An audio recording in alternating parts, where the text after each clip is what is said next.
بسم اللہ الرحمن الرحیم۔ السلام علیکم، کیسے ہو بچوں؟ امید کرتی ہوں خیریت سے ہوگے۔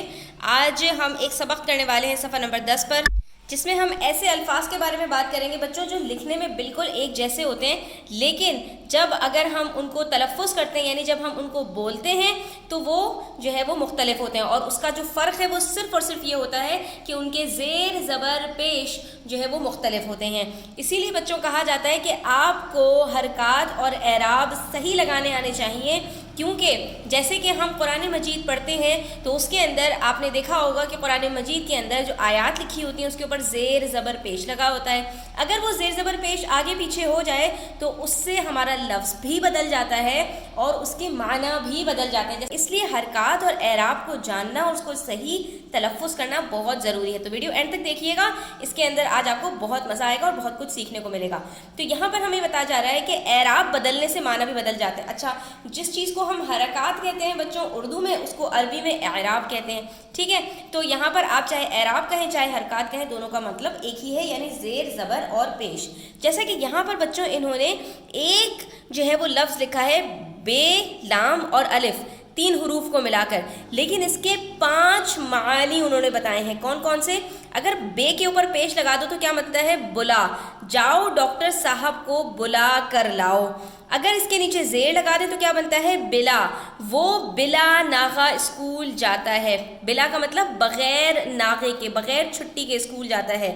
اگر لام کے اوپر تشدید بھی لگا دو بے کے اوپر زیر لگانے کے ساتھ تو یہ کیا بن جاتا ہے؟ بلا، میں نے جنگل میں ایک خوفناک بلا دیکھا۔ جیسے بلی ہوتی ہے اس کا جو میل ہوتا ہے اس کو ہم کیا کہتے ہیں؟ بلا۔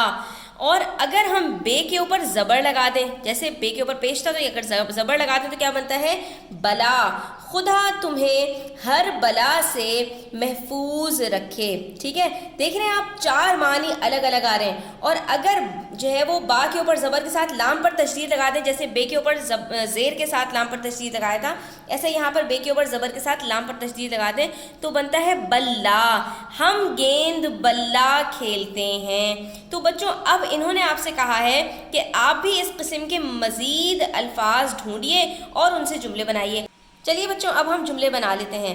تو میں نے یہاں پر 3 الفاظ ایک جیسے لیے ہیں، پتا، پتا اور پتا، ٹھیک ہے؟ 2 میں تے کے اوپر تشدید ہے، لیکن ایک میں زبر اور ایک میں زیر ہے پے کے اوپر، اور باقی کے اندر پے کے اوپر زبر ہے اور تے کے اوپر تشدید نہیں ہے۔ میں نے پودے میں سے ایک پتا توڑ لیا۔ پتا بچوں ہم ہے کے ساتھ بھی لکھتے ہیں، میں نے الف کے ساتھ لکھ دیا ہے یہاں پر۔ ڈاکٹر صاحب نے بتایا کہ نانی جان کا پتا نکالنا پڑے گا، جو آپ کا خون صاف کرنے والا عضو ہے آپ کے جسم کے اندر، اس کی بات ہو رہی ہے، ٹھیک ہے؟ اور پتہ کہتے ہیں ایڈریس کو۔ خالد صاحب نے ولید کے گھر کا پتہ پوچھا۔ اسی طرح سے بچوں ملا، ملا اور ملا، تو دھوبی نے اس بار کپڑوں کو صحیح سے ملا نہیں، یعنی جو ہم ملتے ہیں نا کسی چیز کو، رگڑنے کو کہتے ہیں۔ ملا کا مطلب ملنا، میرا دوست کافی دنوں سے مجھ سے نہیں ملا۔ اور ملا، ملا جو ہے وہ مولوی صاحب کا شارٹ فارم کے طور پہ استعمال کیا جاتا ہے، تو جیسے کہ ملا نصر الدین کی کہانیاں بہت مشہور ہیں، صحیح ہے؟ اب اس کے بعد ہم سے کہا جا رہا ہے اعراب بدلنے سے الفاظ کے معانی بدل جاتے ہیں، درج ذیل الفاظ کے معانی لکھیے۔ اب ہمارے پاس یہاں پر کچھ الفاظ ہیں، ہمیں اس کے معانی لکھنے ہیں۔ 2 کے انہوں نے ہمیں جوڑی دی ہے جس کے اندر اعراب مختلف ہیں۔ چرانا، چرانا کا مطلب کیا ہے بچوں؟ چوری کرنا، ٹھیک ہے؟ لیکن یہاں پر جو دوسرا لفظ ہے وہ کیا ہے؟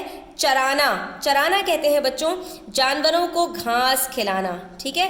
جو کیا نام ہے، یہ ہمارے بھیڑ بکری ہوتے ہیں نا، ان کو جب گھاس کھلانے کے لیے باہر لے کے جاتے ہیں جو ہمارے وہ ہوتے ہیں ریوڑ چلانے والے، تو اس کو کہتے ہیں چرانے کے لیے لے کے گئے ہیں۔ بل اور بل، بل کہتے ہیں کسی چیز کو ٹیڑھا کر دینا یا اس کے اندر گانٹھیں باندھ دینا، اس کو کہتے ہیں بل دینا، ٹھیک ہے؟ لیکن جو بل ہوتا ہے وہ کیا ہوتا ہے؟ جیسے چوہے کا گھر، چوہے کا جو سوراخ وغیرہ ہوتا ہے نا، تو آپ یہاں پر لکھ سکتے ہیں چوہے کا گھر کے طور پہ، تاکہ اس سے آسانی کے طور پہ آپ کو پتہ چلے گا۔ لیکن جو چھوٹا سا سوراخ ہو جاتا ہے کہیں پر، اس کو ہم بل کہتے ہیں۔ اس کے بعد گل، گل کہتے ہیں بچوں پھول کو، اور گل، گل کہتے ہیں کیچڑ کو، ٹھیک ہے؟ یہ آپ کو پتہ ہونا چاہیے، یہاں پر یہ ایک نیا لفظ تھا۔ کل، گزرا ہوا وقت، ٹھیک ہے؟ گزرا ہوا دن، آپ کے پاس جو کل گزر گئی ہے، یا آنے والا جو وقت ہے، آنے والا جو دن ہے اس کو بھی ہم کل کہتے ہیں کہ میں کل یہ کام کروں گا۔ اور کل کہتے ہیں تمام کو، پورا کا پورا، ٹھیک ہے، تو آپ اس کو یہاں پر یاد کر لیجئے، لکھ لیجئے اپنے پاس۔ ویڈیو اینڈ تک دیکھنے کا بہت شکریہ، ویڈیو اچھی لگے تو لائک کامنٹ شیئر کیجیے گا اور اپنا خیال رکھیے گا۔ اللہ حافظ۔